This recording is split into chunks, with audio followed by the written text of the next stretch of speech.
All right, so it's 6:50, so we'll welcome all those in person and online to our Tuesday night Dharma talk here in Mill Valley, California. The way these talks go is I will start with a Dharma talk, a talk either on the traditional teachings or from experiential understanding. I will then open it up to what can sometimes, which I invite to be an aggressive Q&A, where I don't want people to feel like they need to hold back if they have strong opinions or if they want to push back against anything I've said. So it's important that everyone has that chance to express their doubts, to find clarity in what I've said, and also to ask any questions. And then we'll do our guided practice, which always has to do with the theme of the talk. And today the theme of the talk is on fear. And what is fear? What's its purpose? How do we move through it? And what are ways that we can really transform our fear into wisdom? Because at the end of the day, we're not looking to get rid of our afflictive emotions. We're looking to alchemize them. You know, we can't stop fear, we can't stop anger, we can't stop jealousy or boredom, but we can alchemize them. We can take the energy of those emotions and we can transform them. And that's really what the heart of this practice is about. So, first looking at fear, what's its purpose? Why do we have it? It's so uncomfortable. It leads to things like panic. Chronic states of fear can be debilitating in a way that leads to depression. And we'll get into that. But ultimately, fear has a very important survival purpose. If you didn't have fear, you would have no problem walking straight out into the middle of the street and letting a car run you over. You would live with total abandonment to the point where you wouldn't live very long. And so fear has an evolutionary bias. It serves a very important purpose. When it's acute, so when it's short-lived, it is very important, it is necessary, it is needed. One of the classic examples in psychology, and I think it's also used in the wisdom traditions as well, is this idea of if you see a twig and you're walking on a path, you'll almost always think it's a snake. It's because our mind are oriented to protect us. And so ultimately, the intention of fear is one that's very positive. It's to protect us. It's a tool for protection, to help us navigate in this world away from things that could threaten our survival. Now, that's acute fear, which is important. When we're talking about chronic fear is when we get into more serious, stuck places. And I'll talk specifically about that. And that chronic fear comes from the result of living in our mind, of living in the future. And so the fear tries to protect us against future events, most of which we'll never actually experience, most of which will never actually happen. So fear is a projection of the mind into the future about potential circumstances that could be harmful. The problem is that it pulls us out of being right here. And so when we're living in fear, we're living out of reality. We're living out of this moment.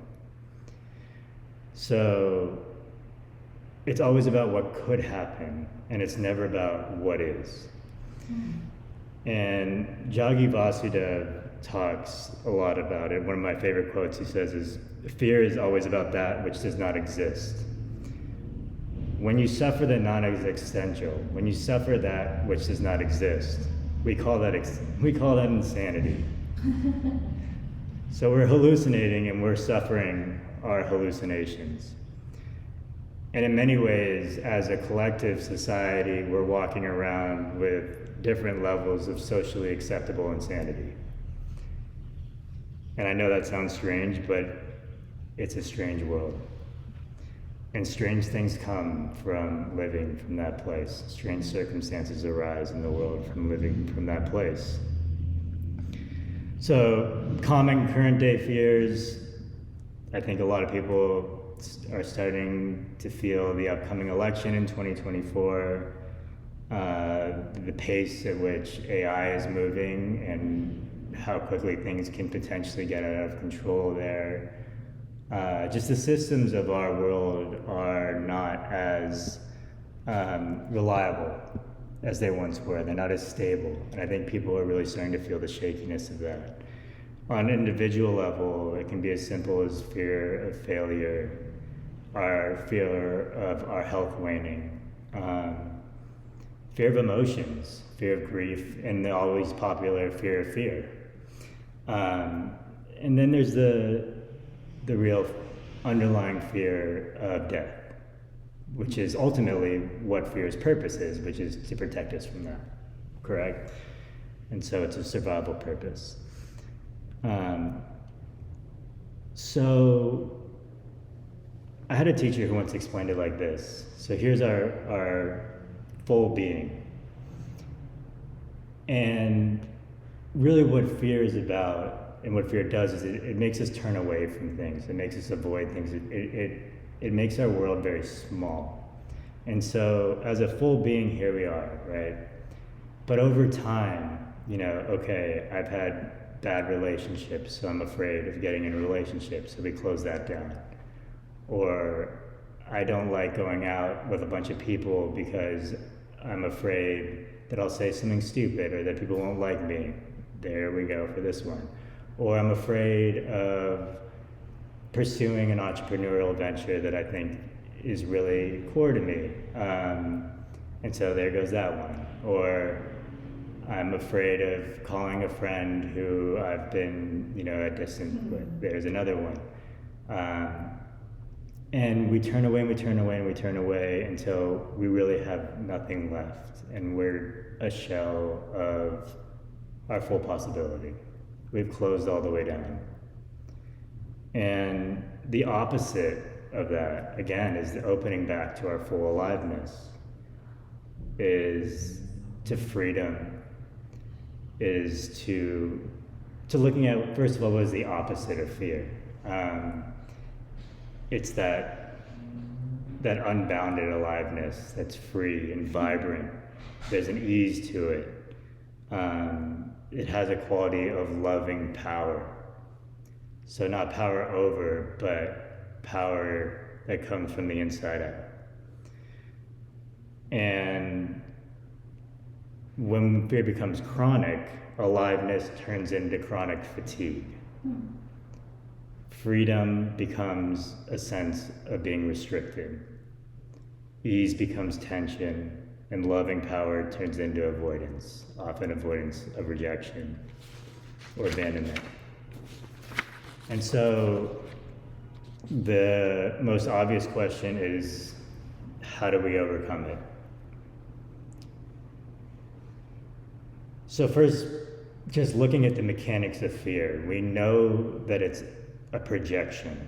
We know that it's an illusion or a image that we paint into the future of what could go wrong, what could be debilitating. And so the first thing that we need to do to snuff out the fire of fear is to become really present right here. there's a double bind, because if we're living in chronic fear, being in this moment is not particularly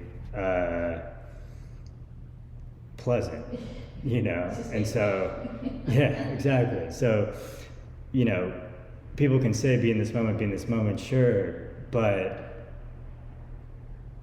you can't really be in this moment unless there's a deep sense of ease and safety. And so first we have to cross that bridge. We can't just say come back. We have to learn to come back to a place that feels actually more safe than living in the mind. Because naturally what's happened is that even though it's perpetuating more and more fear, there's also a sense of control in the mind that we don't have in this moment. And so ironically, it feels safer to be in the mind because that's what we're used to, but it's not safer. So we'll practice that. We will practice that, and we will get there. Going back to the analogy of the closing off, is really what's happened is we have decided to remain a seed in our life. And so a seed has incredible potential. Let's say it's the seed of a rose, and I assume roses have, roses, no, they don't? Roots. But doesn't the root come from the seed? Mm-mm. Okay, let's. A tuber, like never mind. I'm not a botanist, so give me something. Something with the seed, sunflower. Okay, sunflower. Perfect. I'm glad we stopped there. Otherwise, the rest of the analogy would not have made much sense. So, a seed of a sunflower always has this incredible possibility of blossoming. But there's a sense that remaining a seed as a human being is somehow safe, because we have this hard shell that protects us. And we know that we're safe within this hard, limited shell. But therein lies the problem, is that it's limited by nature. And so, even though the mind doesn't know the potential of becoming a sunflower, the body does. And so when we stay as a seed, there's a deep part of us, a deep part of our body that won't keep quiet, that knows that there's more to life than just getting up and going to work and our social life and our relationships, all which can be very beautiful and transformative things. But they knows that there's something so far beyond the mundane. Just as there's just such a huge difference between a seed and a full sunflower, there's an even bigger gap between a human caught in fear and one that blossoms to its full possibility. Our mind doesn't even know what that looks or feels like. And even imagining it can't get us close. It's beyond our idea of the beyond. And so, what starts to happen when we remain a seed, when we remain shut off or remain in fear, is that the body tries to get our attention. And it will do just about anything. It becomes desperate because it knows, it's like, you talking to a sunflower seed and you saying there's so much more for you, and the sunflower seed saying no, we're good, I'm good, and you're like, no, there's an incredible presence and beauty that is within you if you just learn how to let it out. And it is the same way with a human being. And so, I think many of us, most of the time, go through this belief that there really isn't anything more,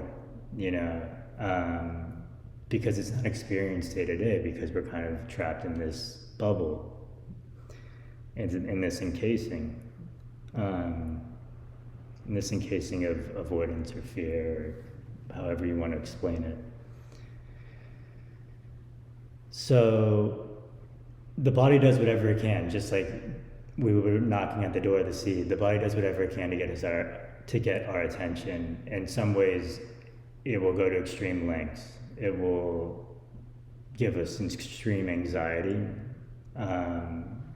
It will give us the agony of depression. It will give us health issues.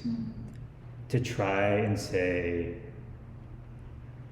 for the love of God, please wake up and realize that there is more. And we take these warnings or these knockings as, oh, something's wrong with me. Like, I have anxiety, or I have depression, or, not realizing what the true meaning of it actually is, which is that there's nothing wrong with what the body's doing, and there's nothing wrong with you.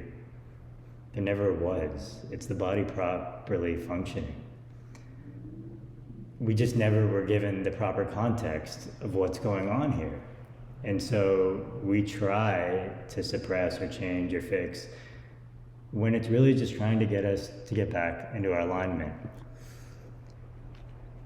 And so it's really important to have that context, because we never really explain the why behind things, where they originate, especially from a spiritual point of view. And oftentimes we're told, like, oh, it's not our fault that we have this, but we're not told why, or where it comes from. And so obviously we internalize it as something is wrong. And it's so interesting too, because the human being is the only thing on this earth that hesitates.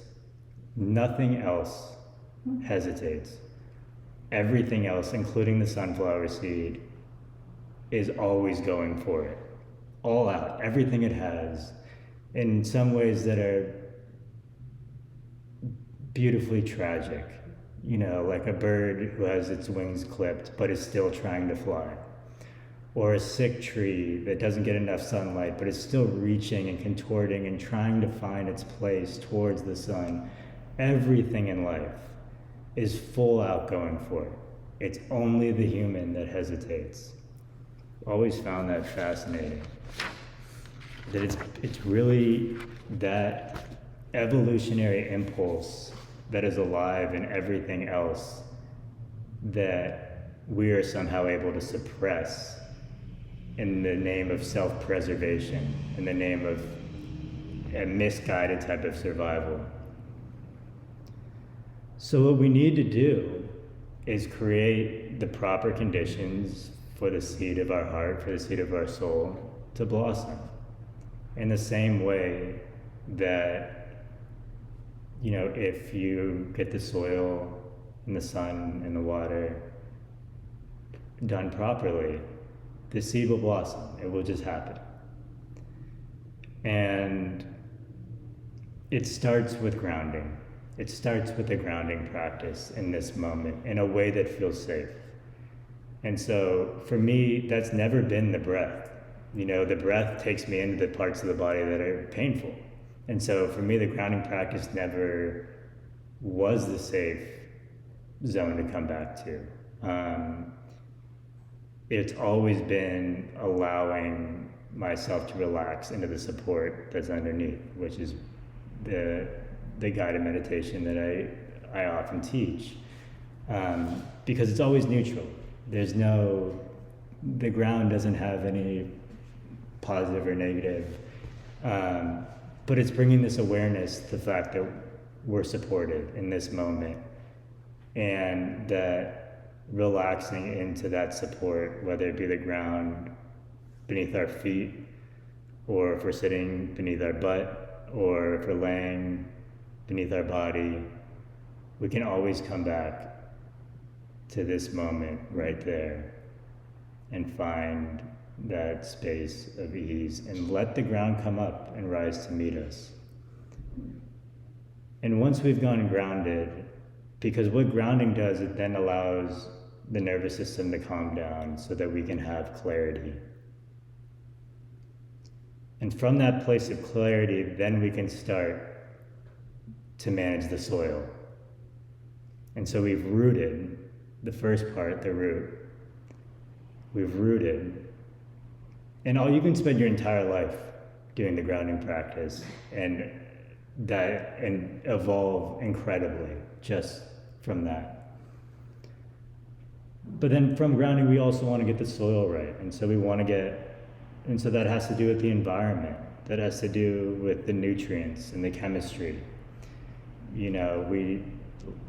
Last time I gave the analogy of the penguin, where the penguin was put in the desert and had all these symptoms of depression and angst, and there was nothing wrong with it, even though, all these scientists came and tried to figure out what was wrong and medicated it with all these things, but it really was just in the wrong environment. The same way that certain plants grow beautifully in some environments and don't grow at all in others. It's the same with us. I truly believe that each of us have optimal environments for our own sprouting, our own growth. And then the nutrients, so the food, the water we consume. And I'm just going to make a small point on the water, which I really think is going to be the next big revolution in, I'll call it intake consciousness. So food intake, we obviously have woken up to the fact that we've been eating food that is that's processed to the point of poison. It will kill us in installments, but not all at once, but it's poisonous. And the same is actually true of the water we drink. I'm not talking about tap water necessarily either. Our water is processed. It just is. And there was a reason for it. And it made sense at a certain time. But processed water has consequences. It's not the same as getting it from the spring, like going to the mountaintop. And I think there's going to be a huge revolution in waking up to the fact that we're built mostly out of water and that we've been consuming water that is not properly curated. Or really shouldn't be curated at all, but it's not properly, that hasn't been brought from the source. In the same way that we really want things to be natural with food from the source. So the soil, the environment, the nutrients, and then the chemistry. So we talk about getting our brain chemistry, the chemistry of the body in a certain place so that we can start to step into more difficult areas of our being. And that's where yoga or therapy or exercise or journaling, breath work, starting to clear away and then create positive intentions, positive feelings, so that we can step in to the rain, which is next, with confidence. So a lot of what we are fearing, one of the things that I had mentioned was the fear of the emotions. And really it's grief. And the issue is that the body won't open to grief from a place of fear. And so that's why these steps are important, is once we've calmed the nervous system, once we've relaxed, once we've found the warmth, then grief is not as dangerous anymore. It's being held from you learn this quality of what it means to hold both. You hold both the warmth and the tragedy of loss at the same time, but there's a warmth in the center of it, and you can bring that warmth into the grief, into the fear, into all of it. Otherwise, you'll get crushed. If you try to jump straight into all of the afflictive emotions from a place of fear or anguish or insecurity,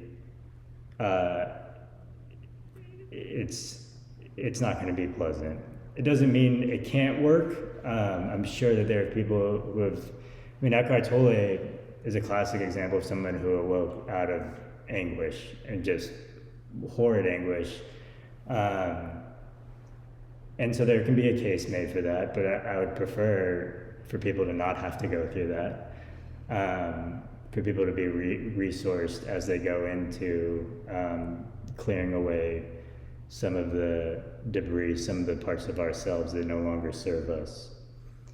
So once we have the environment, the nutrients, the chemistry, it doesn't have to be perfect, but once we reach a place where we feel like, okay, this is a good place, then we can begin to let the rain come and break.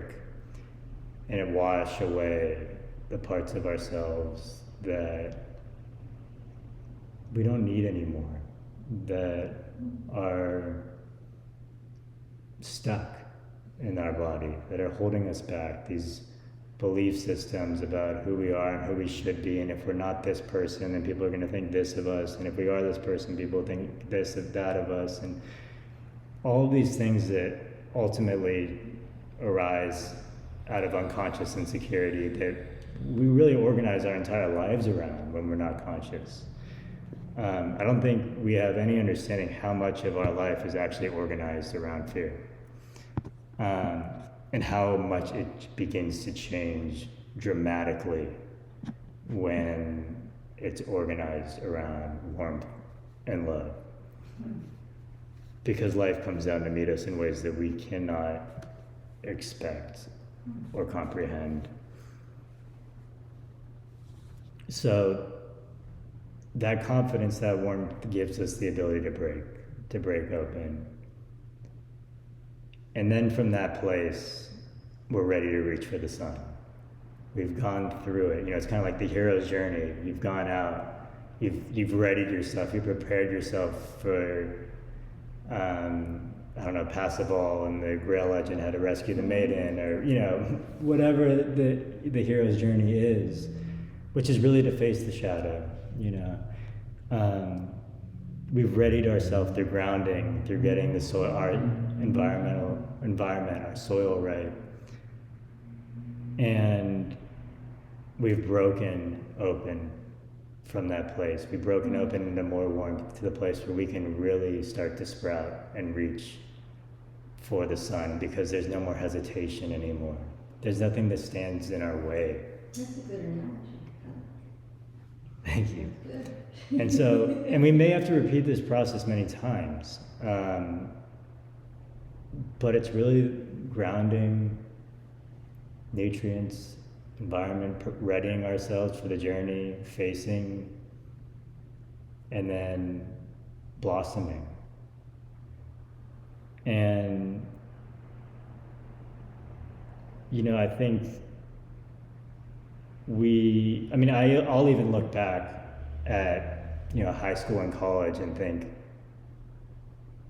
man, if I was who I am now, I would have done that so much differently. Like, think about how many things in college, like, I didn't take advantage of because I was either concerned about what other people would think about me, or I just, like, didn't want to get out of my routine, and I'm like, now I would have done everything. Like, I would have, you know, in high school, I would have been in the band probably, and, you know, play every, you know, just like been in everything. There's nothing and I think a great practice which we will do is we'll step out and we'll look at where we are right now from a different space and see what will we do differently right now. But before we do that, I'm opening it up to questions. And so that includes online, in person. Okay, well, just, if I'm not interrupting, I'm... We have one online, but we'll take in person first. Yeah. I was just going to say, in following your train of thought, the only thing I couldn't get was how grief fit in. Sure. Um, grief, grief and love are really at the bottom of all of these emotions. And so grief is the gateway to love. It's accepting that, yeah, no, it's a really good question, because it's accepting and stepping into the truth of impermanence, to the truth of loss, that life speaks truth by taking things away. So that goes to like the now idea to Yeah, well, I think, when you talked, I think you had asked me in the beginning about the now, and I think that actually has to do more with grounding in this moment. It's like, how do we ground in a safe way here? Because it's impossible to ground if it's not safe in our body. It's just not going to happen. And how do we get to this, this moment we won't experience if we're grounding from the neck up, right? It's like, I'm here, but I'm not really here. I think we all know that feeling of, I'm aware that I'm in this room, but I feel cut off, right? And so it's the breaking of that cut offness, of that barrier, and that happens through really stepping into grief. And I think, and I want to say that grief doesn't necessarily have to feel bad. I think we associate it with this really painful feeling, but grief really can just be a release, and nothing more complicated than that. It's a breaking, it's a release, it's a letting go, and life is going to teach us that lesson one way or another. It's just, do we want to wait for it to happen, or do we want to accelerate the process? Thank you. So yeah, it's interesting because the question coming in online is, how do we know that we will naturally turn towards the sun after grief? And that's actually a little bit more difficult for me to answer, because it's not as linear, but we are following this thread of warmth through. And so it's actually the sun that our intuitive knowledge is waking us up towards. It's like it's knocking on our seed to get us to wake up, to reach towards the sun. And we may not be aware of that, but our DNA is. It knows that there's a part that the soul is always trying to burst towards that highest possibility of warmth and abundance. And so the answer, as unsatisfactory as it might be, is that it knows what to do after grief, when it's guided from a place of warmth, when it's guided from a place of security.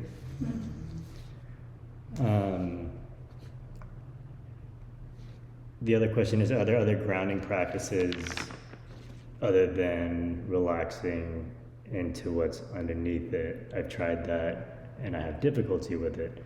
Yes, there are many other grounding practices. You can look them up. I can briefly say, if there are parts of your body that are neutral or positive, to feel into those parts of the body. So for a lot of people, they will come back to their legs, because it's a neutral place in the body, and it's easy to be aware of that. The other thing to say about this is that this is not a month of trial and then didn't work, so I'm giving up. This is a lifelong, if not a million lifelong practice. So this is something to organize your life around. This is not something to try for 20 minutes after breakfast for a month and see how it goes. There has to be a real conviction that either your suffering has reached a point where this is now where I'm dedicating my life because no other way works, or your life has become so great that you want to know what else there is. I could give you everything in the world. I could give you all the money in the world. I could make you king of the world. You'll still want more. because you haven't experienced what you're really here to experience. You know, we often think of like, how come rich people still have scarcity? Because they don't realize that there's a deeper part of them, or like, why do rich people still want more and more and more money? Because there's still this sense that that hole will be filled from something external, not knowing that it's really this evolutionary impulse which is getting us to try to wake up. But as it can happen with suffering, the other thing that will bring people to practice is when life has reached a place of abundance and we look around and say, well, there has to be something more. You know, I've checked off everything, things are going really well, and what else? It can happen both ways. When you're in the middle, you usually will not seek. I will say that. Spirituality is generally not particularly interesting for people where things are going okay, pretty good. They might be curious about spirituality. They may like the readings. They may want to hear and listen to spiritual teachings. But to go through the back-breaking, soul-crushing process of awakening is not something that's particularly interesting for someone who's, things are going pretty well.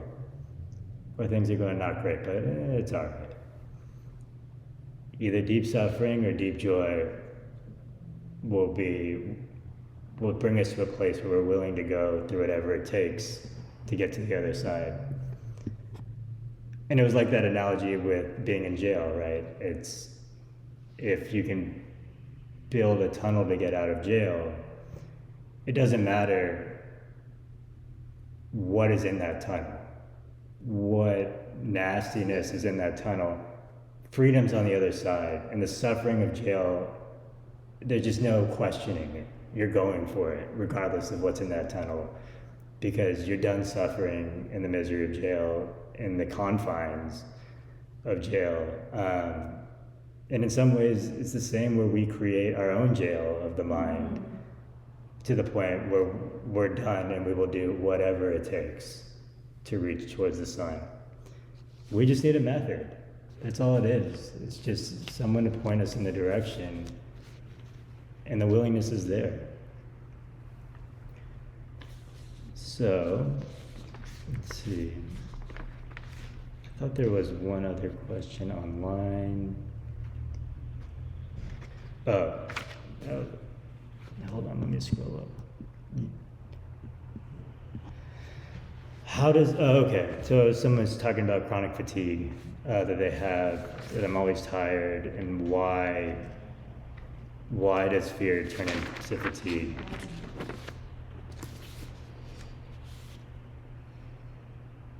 It takes a lot of energy to suppress a lot of emotion. We don't realize how much energy that takes.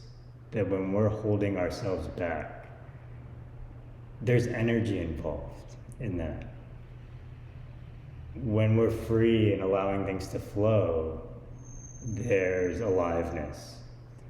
And so, through time of millions of contractions to this, to that, eventually we reach a place where there's so much energy being spent on just holding things in that we can't be anything other than totally exhausted. In the same way that there's energy of not being present, being lost in thought takes energy. For you to realize that the floor is underneath you doesn't take any energy. For you to go into complex scenarios in your mind takes energy, but not as much as holding back potentially years and years of emotions, of, whatever it is that really wants to come to the surface. So that'd be the explanation behind that. So, I think, unless there's any other questions, you want to? I was going to say something new that you or something that's new to me, is a lot of the things you said the body has, I thought the mind did. Say more. In knowing what to do, you know, Yeah. knowing in like the growing process, your body knows what to do. So let's think about this. So the body is always rooted where? In this moment, right? The mind is never rooted in this moment. So the mind is either about what has happened or what could happen. The mind, you cannot think about this moment. You can perceive this moment, you cannot think about it. But perception happens through the body. So the body is rooted in reality, fundamentally. That's a good point. And so when we stay with the body, we begin to contact reality in a deeper and deeper way. And so that's where the knowledge is because it's coming straight from the source. It's right here. Perfect, yeah, I get it. Cool. Thank you. All right, so how about a little practice? Okay. No more questions from our... Someone wrote no more questions. Okay. So they want to practice. So find a place that at home or right here where you can be totally at ease, whether you want to sit up or lie down is completely fine. And just let yourself sink.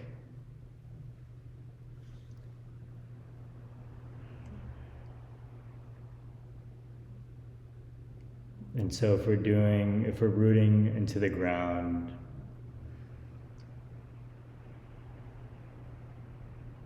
we can root everything into the ground, just like the earth holds in carbon dioxide, the earth can hold in our emotions. We can send them, we can relax those emotions into the ground. It doesn't require effort.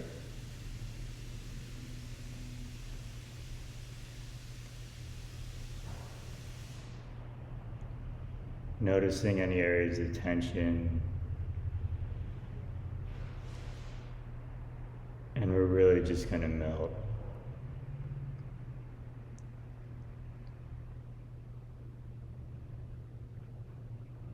We're going to let the crown of our head relax deeper. Our face ease and open. Feeling the cells open as we ease.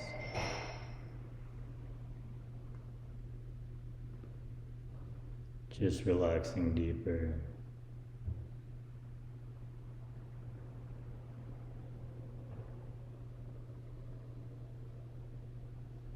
And the neck.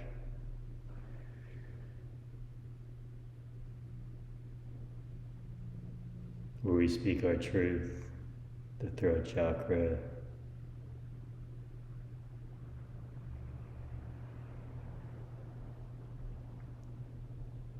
the place where if we feel tightness, it can be a calling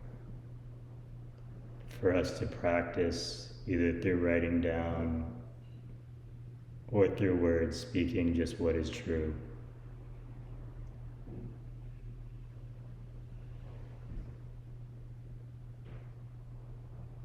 Letting the heart relax.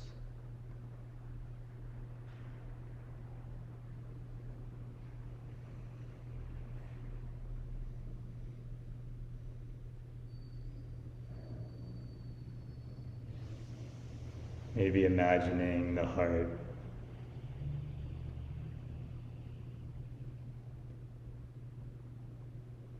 as kind of a warm, melting pot as it kind of spills warmth through the body.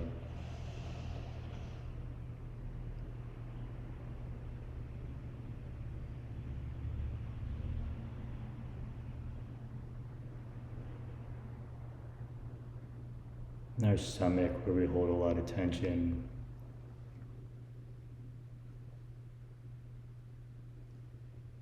Feeling as if we're imagining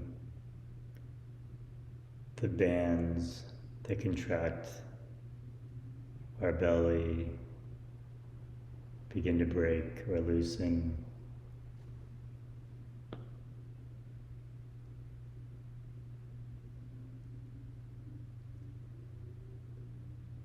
Letting our shoulders relax, our arms, our root chakra, grounding chakra, the groin, thighs, legs and feet, just letting it all die.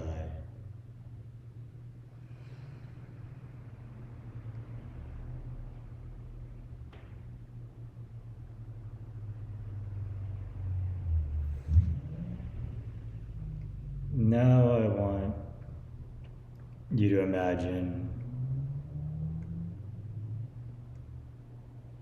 you're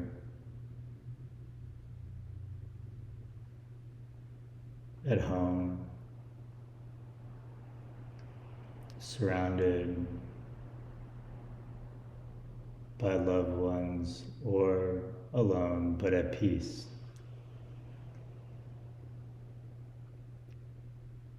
Really a place of deep peace, knowing that you're reaching the final days of your time on this earth. And there is a real peacefulness about the transition that's ahead.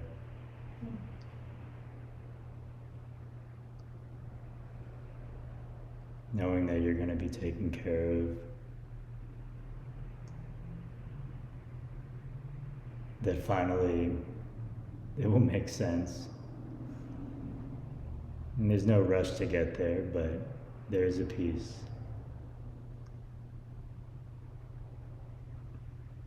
And then I want you to look back at this moment in your life from that place.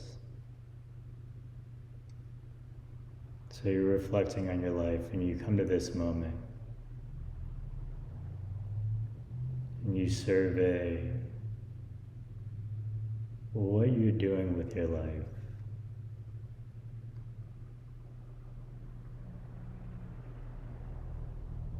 And from that place of peace, clarity, and wisdom, what do you wish you were doing with your life right now? What would it look like?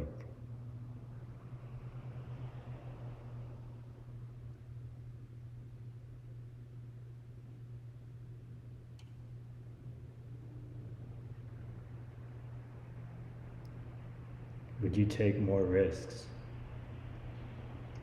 Would you expose yourself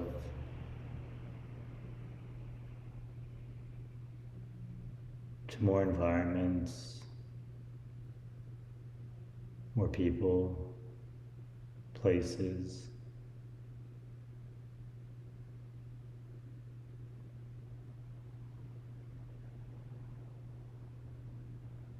Would you dedicate yourself deeper to practice and go more inward? There's no right answer here.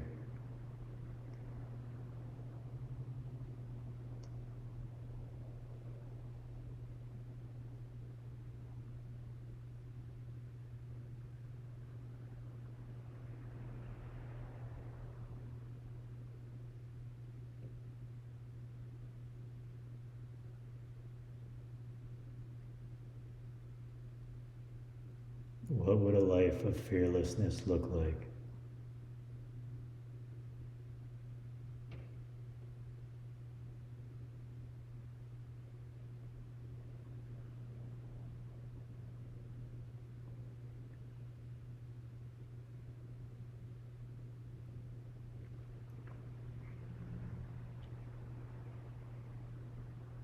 Because you're now given the perspective of knowing that this life was a free lunch, that you could live it to whatever extent you want, that you could impact the world.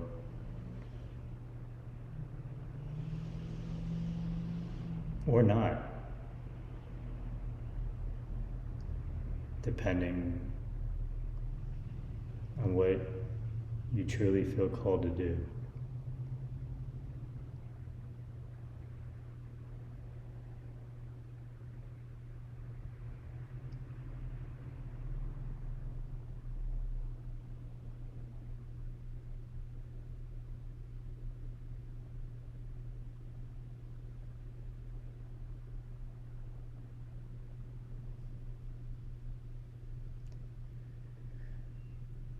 And this is not about feeling guilty for not living to our fullness, because I don't know how many people do.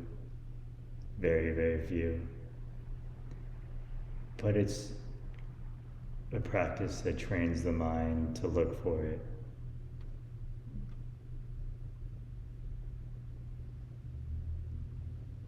You don't need to change anything once this is over.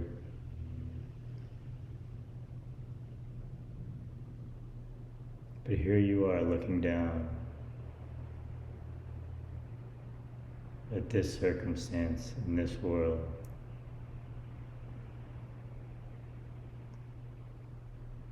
It's almost like you could be the puppeteer of your current situation. And how would you play it?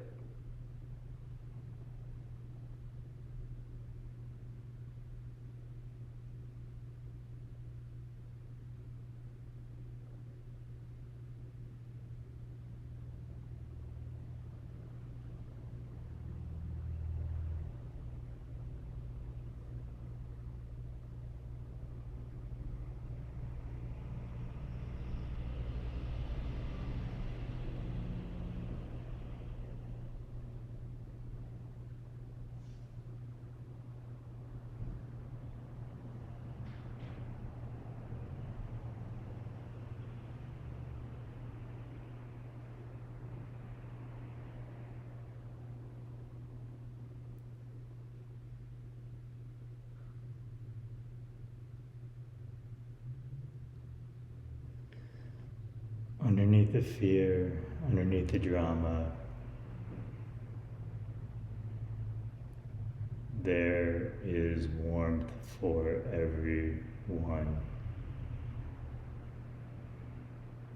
There is deep, relaxed peace waiting for everyone. It is right here.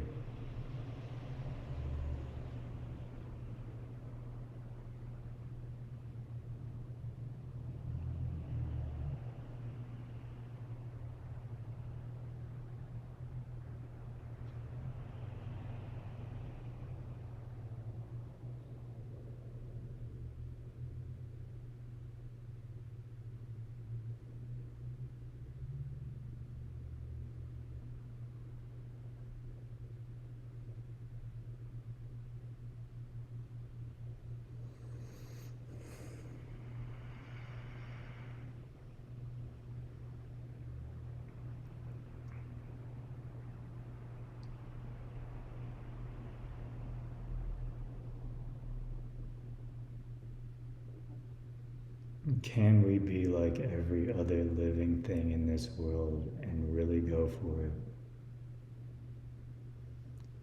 Because it is our birthright, because it is our most natural state. Somehow we've been conditioned into thinking that our most natural state is somehow unnatural. I don't quite understand that.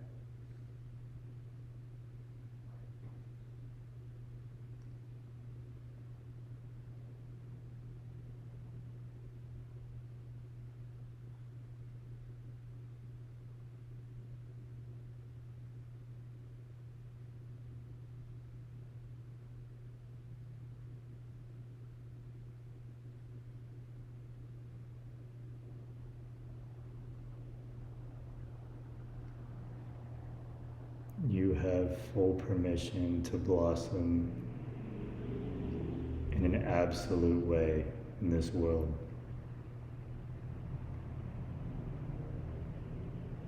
Full permission.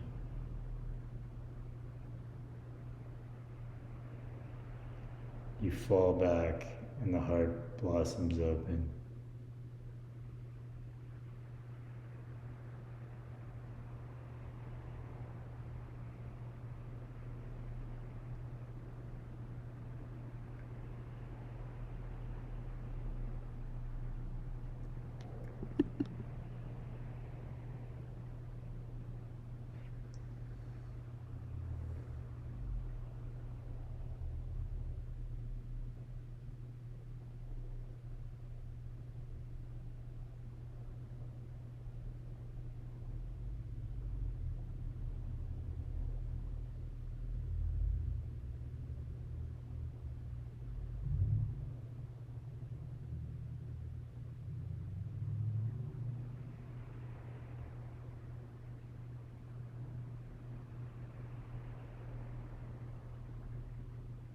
And you can rest.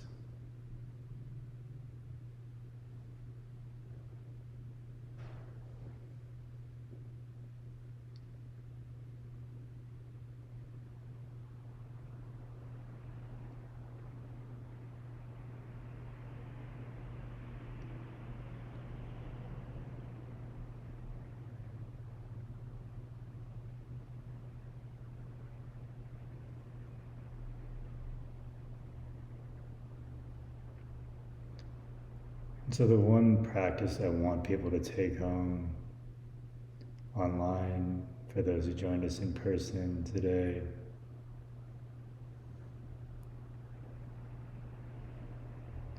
is either in the morning or at night. I want you to write down what you're afraid of. Doesn't matter how petty it is.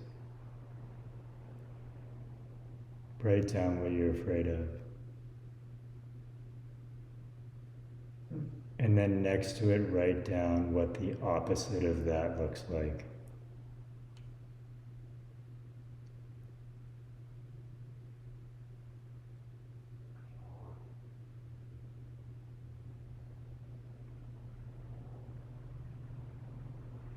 So let's say I'm afraid of having a conversation with a certain client that I know is going to be difficult. So I write that down. I'm afraid of having this conversation. I'm afraid it's not going to go well. I'm going to be belittled or fired. And then write down the opposite.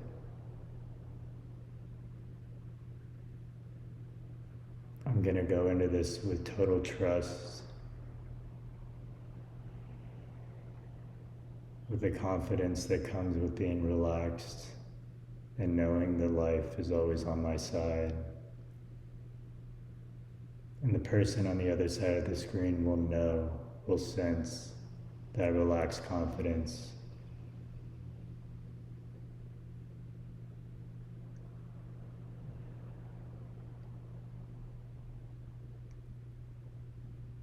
And there will be harmony. There will be understanding. And there will be progress. So even if it's only one thing, that's fine, but the more, the better. What are you afraid of, and what does the opposite look like?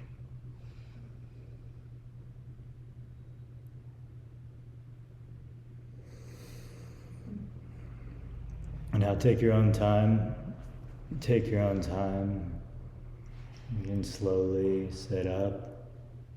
And I just want to, as always, thank everyone for joining tonight,